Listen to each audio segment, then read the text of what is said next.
Students, एक बार फिर मैं रिफुदन पांडे आप सभी को पढ़ाने के लिए उपस्थित हूँ। तो आज का जो हमारा टॉपिक है टेंस पर ही आधारित है। आज हमें अध्ययन करना है पास्ट इंडेफिनिट टेंस।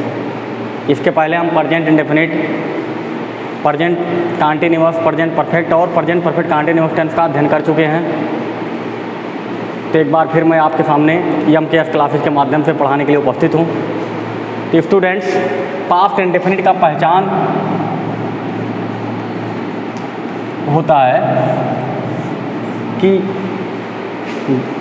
इस टेंस के हिंदी वाक्यों में क्रिया के अंत में ता, था, ती, थी, ते, थे या ई, ए, आ, ई, या था, ई, थी, ये थे आदि शब्द आते हैं। मतलब पास्ट इंडेफिनिट टेंस के हिंदी वाक्यों के अंत में ता, था, ती, थी, ते, थे, या था, ई, थी, ये थे, या, ई, ए आदि शब्द आते हैं। मतलब इस टेंस के वाक्यों से कार्य का भूतकाल में समाप्त हो जाने का भाव प्रकट होता है। कार्य समाप्त हो गया है। जैसे कोई भी एग्जाम्पल लेंगे, मोहन स्कूल जाता था, तो वाक्य क्रिया के अंत में ता, था है। वह एक पाठ रोज़ याद करती थी, तो याद करना के अंत में ती, थी है।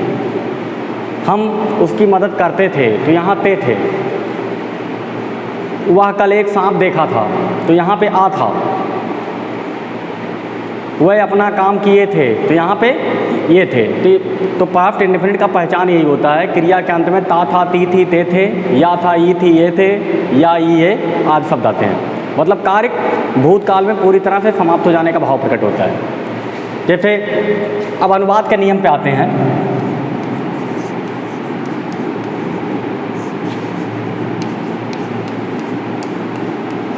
के नियम, तो सबसे पहली बात यह है कि इसमें वाज या वेयर का प्रयोग नहीं करते हैं।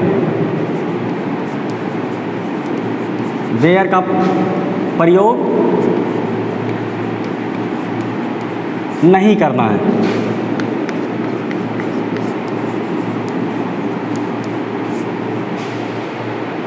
दूसरा, क्रिया का सेकंड फॉर्म प्रयोग किया जाता है। मतलब V2 का प्रयोग करते हैं।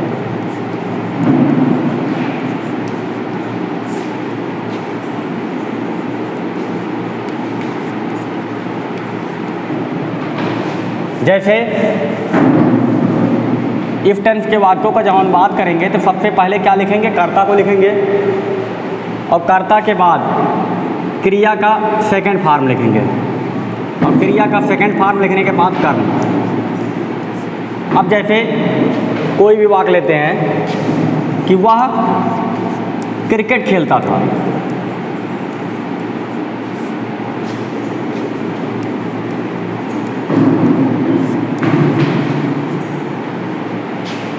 तो वह क्रिकेट खेलता था। वह की अंग्रेजी ही, खेलना, खेलना का अंग्रेजी प्ले, लेकिन प्ले का आपको सेकंड फॉर्म यूज़ करना है। He played cricket.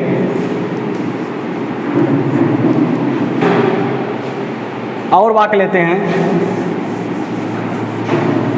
हम कल आगरा गए थे।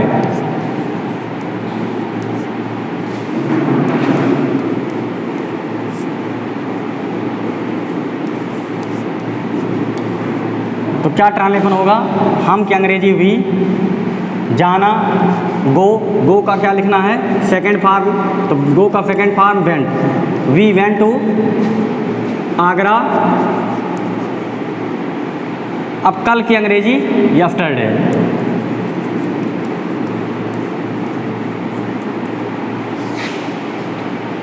तो स्टूडेंट्स, बहुत ईजी है। कर्ता लिखेंगे, उसके बाद क्रिया का सेकंड फॉर्म लिखेंगे, फिर ऑब्जेक्ट को लिखेंगे।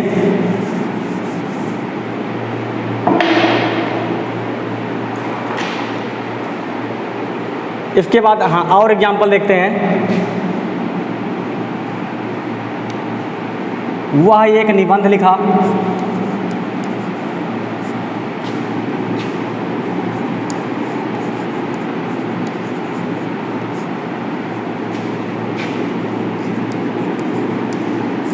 तो क्या ट्रांसलेशन होगा?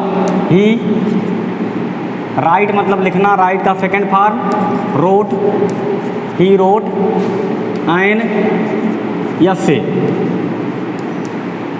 तो स्टूडेंट्स क्लियर हो गया होगा, कर्ता, कर्ता के बाद क्रिया का सेकंड फॉर्म, उसके बाद कर्म, कर्म के बाद कर्म पूरक है तो उसको भी लिखेंगे। अब चलिए अब अगला नियम पे आते हैं। नकारात्मक वाक्यों में सहायक क्रिया के रूप में हम डिड का प्रयोग करते हैं, अर्थात वाक्य पास्ट इंडेफिनिट टेंस का है और वाक्य में नहीं भी शब्द है तो हम नहीं के लिए नॉट का प्रयोग डिड के बाद करते हैं। और स्टूडेंट्स एक चीज़ यहाँ पे ध्यान देने वाली बात है कि जब हम डिड का प्रयोग करते हैं तो मुख्य क्रिया अपने मूल रूप में आ जाती है, मतलब फर्स्ट फॉर्म में होगी। जैसे वह मुझसे बात नहीं किया, वह मुझसे बात नहीं किया, तो क्या होगा? He did not talk to me. जब स्टूडेंट्स डिड का प्रयोग होगा तो क्रिया का फर्स्ट फॉर्म लिखा जाएगा। इसके बाद और एग्जाम्पल लेते हैं।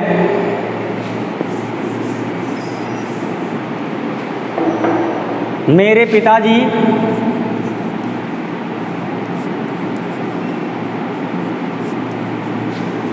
कहानी नहीं सुनाते थे।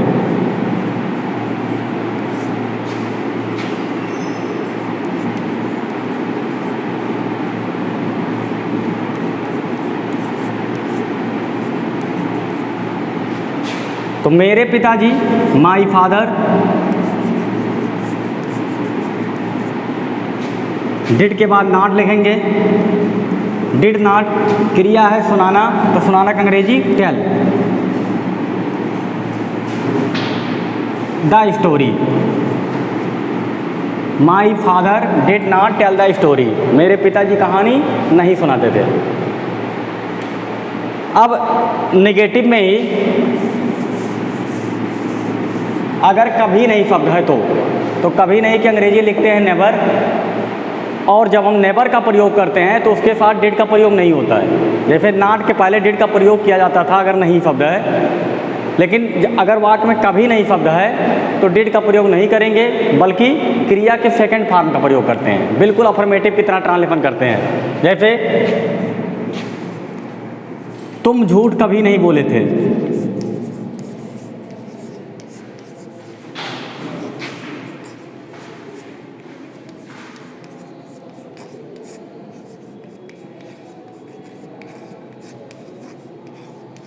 तो स्टूडेंट्स क्या होगा ट्रांसलेशन? तुम की अंग्रेजी यू, कभी नहीं की अंग्रेजी नेवर। यही ध्यान रखना है, अगर वाक्य में कभी नहीं शब्द है तो आपको डिड का प्रयोग नहीं करना है, बल्कि अफर्मेटिव की तरह ट्रांसलेट करना है। कर्ता उसके बाद सेकंड फॉर्म, कर्ता नेवर उसके बाद क्रिया का सेकंड फॉर्म। तो क्रिया क्या है यहाँ पे? बोलना, तो टेल, टेल का second form told. You never told a lie, तुम झूठ कभी नहीं बोले थे। और एग्जाम्पल लेते हैं, जैसे वह यह काम कभी नहीं करता था, तो he never did this work. तुम बाग में क्रिकेट कभी नहीं खेले, तो you never played cricket in the garden. तो इस तरह का ढेर सा वाक्य होगा। अगर कभी नहीं शब्द है तो यही जानना है कि डिड का प्रयोग वहाँ नहीं होगा, लेकिन अगर खाली नहीं शब्द है तो डिड के बाद नॉट लगाएंगे, और डिड के बाद जब नॉट लगाएंगे तो क्रिया का फर्स्ट फॉर्म लिखेंगे। चलिए अब अगले प्रकार का वाक्य देखते हैं। इंट्रोगेटिव सेंटेंस में यदि क्या शब्द वाक्य पहले है, जैसे क्या तुम हमारी मदद करते थे,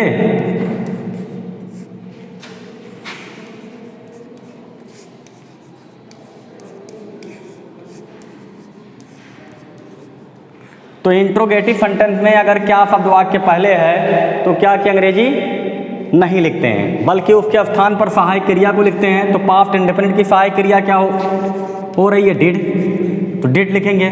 डिड के बाद यू, फिर क्रिया पे आ जाएंगे मदद करना, हेल्प, और हमारी ऑब्जेक्टिव केज में है क्योंकि इसके बाद कोई संज्ञा नहीं है, इसलिए यहाँ पे इसकी अंग्रेजी आवर नहीं होगी बल्कि अस होगी, क्योंकि ये कर्म कारक है। तो यू, हाँ, डिड यू हेल्प अस, और क्वेश्चन मार्क लगा देंगे, इंट्रोगेटिव सेंटेंस है। और वाक्य देख लीजिए, क्या लड़के कक्षा में शोर मचाए थे? तो क्या होगा? Did the boys make a noise in the class. क्या हम कल वहाँ गाना गाए थे? तो did we sing a song there. अब इसी तरह से अगर प्रश्नवाचक वाक्यों में प्रश्नवाचक शब्द क्या कब कितना क्यों कैसे और कहाँ कोई भी शब्द वाक्य के बीच में है तो उसकी अंग्रेजी हम सबसे पहले लिखेंगे, उसके पश्चात डिड का प्रयोग करेंगे, डिड के बाद कर्ता को लिखेंगे और कर्ता के बाद क्रिया का फर्स्ट फॉर्म लिखेंगे। डिड का प्रयोग जब भी होगा तो क्रिया अपने मूल रूप में आ जाएगी, फर्स्ट फॉर्म में आ जाएगी। जैसे वे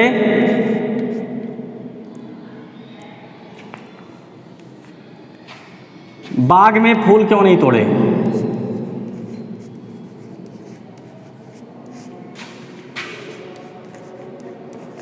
क्यों नहीं तोड़े? अब वह की अंग्रेजी दे, सॉरी चाक चल नहीं रहा। अब प्रश्नवाचक शब्द क्यों वाक्य के बीच में है इसलिए इसकी अंग्रेजी सबसे पहले लिखेंगे वाई, वाई के बाद डिड लिखेंगे, डिड के बाद यहाँ करता क्या है? दे, तो वाई डिड दे। नहीं भी है वाक्य में तो नहीं लिख दीजिए, नहीं की अंग्रेजी not, why did they not, तोड़ना की अंग्रेजी pluck. The flowers in the garden.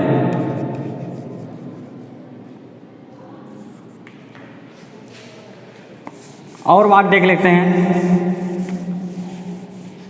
जैसे रमेश निबंध कब याद किया था? तो सबसे पहले कब की अंग्रेजी when did Ramesh learn an एसे।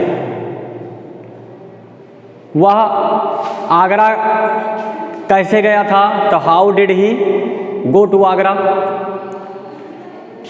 अब अगले प्रकार का वाक्य देखते हैं,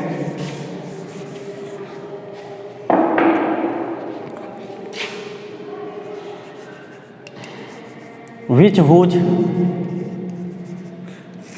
तो जैसे विच हुज के बारे में चर्चा हम पहले ही कर चुके हैं। जैसे रमेश कक्षा में किसकी किताब चुराया था? रमेश कक्षा में किसकी किताब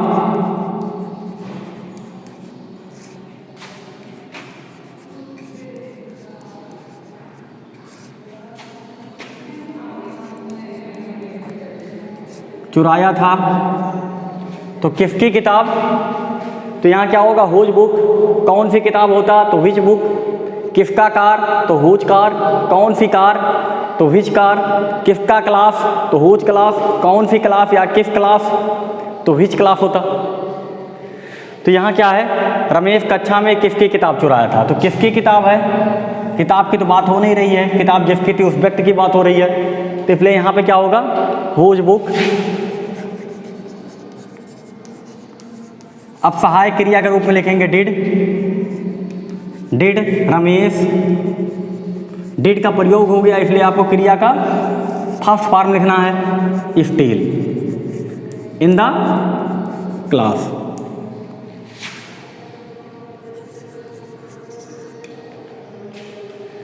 क्वेश्चन मार्क लगा देंगे और विच का भी प्रयोग देख लेते हैं।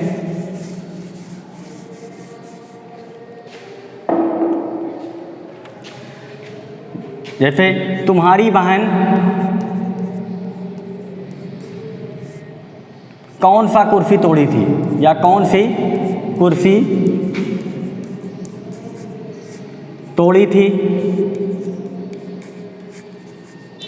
तो कौन सी कुर्सी, कुर्सी की ही बात हो रही है, तो क्या हो जाएगा? Which chair did your sister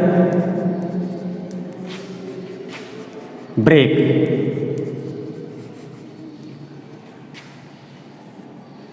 अब बात करते हैं हाउ मच हाउ मैनी पे।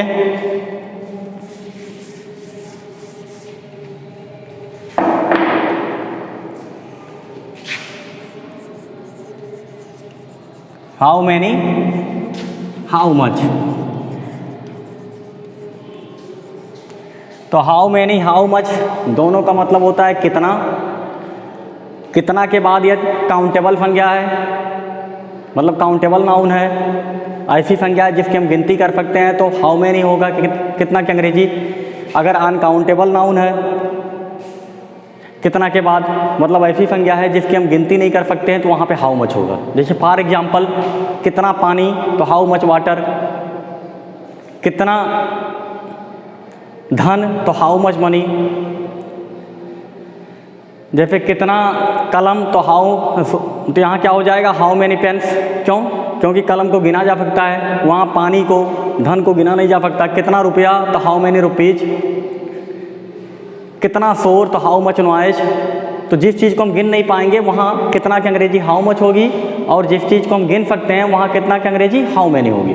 तो आसानी समझ में आ गया होगा। एग्जाम्पल देखते हैं। जैसे तुम कल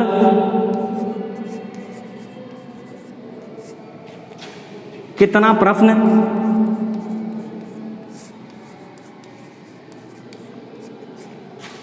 हल किए थे।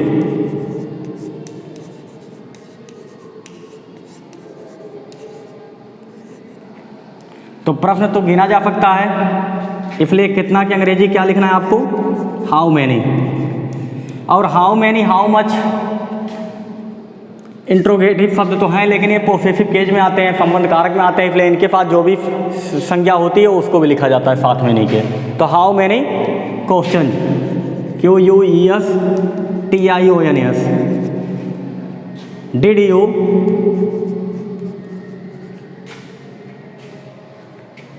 हल करने का अंग्रेजी सॉल्व। कल है तो yesterday. How many questions did you solve yesterday. अब अनकाउंटेबल देख लेते हैं।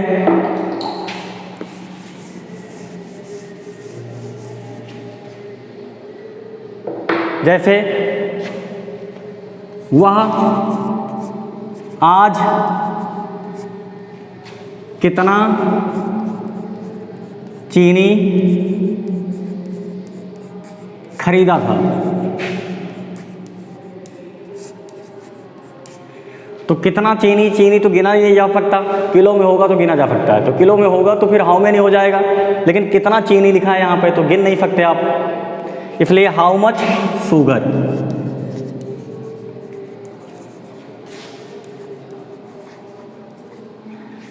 डिड लिखेंगे, फिर इसके बाद did he by today. How much sugar did he by today. तो स्टूडेंट पास्ट इंडेफिनिट टेंस बहुत ही आसान है, बस खाली कुछ चीज़ें ध्यान देने की ज़रूरत है कि कहाँ हमें किस नियम का प्रयोग करना है। अब इसके बाद कुछ प्रश्नवाचक शब्द, कुछ प्रश्नवाचक शब्द वाक्य में कर्ता के रूप में होते हैं। अगर प्रश्नवाचक शब्द कर्ता का भी काम करेगा तो हम डिड का प्रयोग नहीं करेंगे, बल्कि क्रिया का सेकंड फॉर्म लिखेंगे। जैसे रामायण कौन लिखे थे,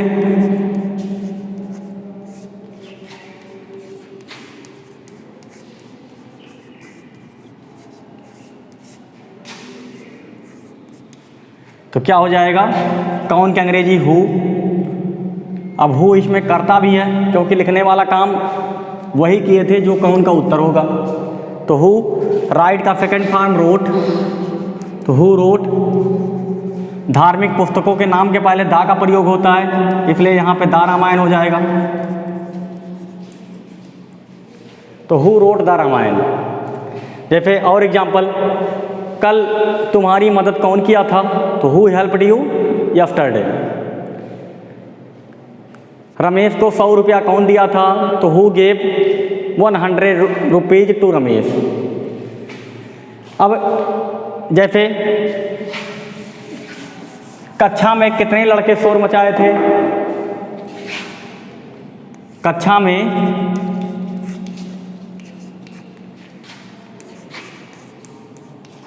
कितने लड़के शोर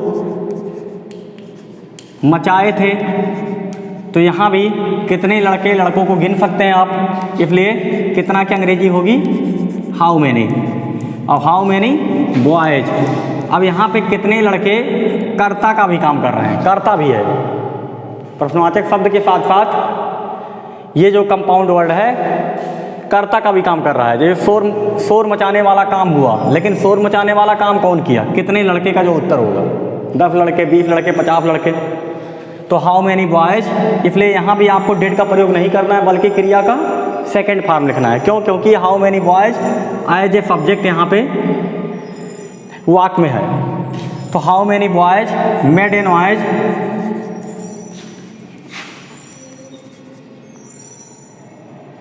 इन द क्लास।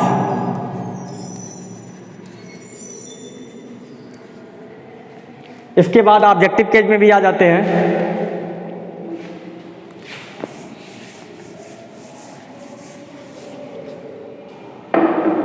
जैसे तुम कल किसको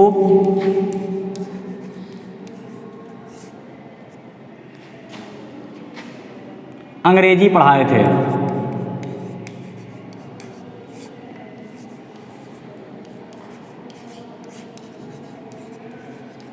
तो किसको?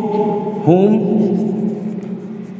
उसके बाद did you teach English yesterday.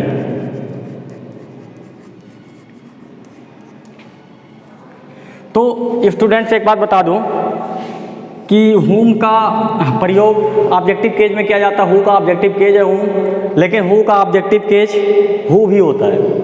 अगर यहाँ whom की जगह हम who भी लिख सकते हैं, तब भी वाक्य सही है। लेकिन तो पता कैसे चलेगा कि who करता है कि कर्म है?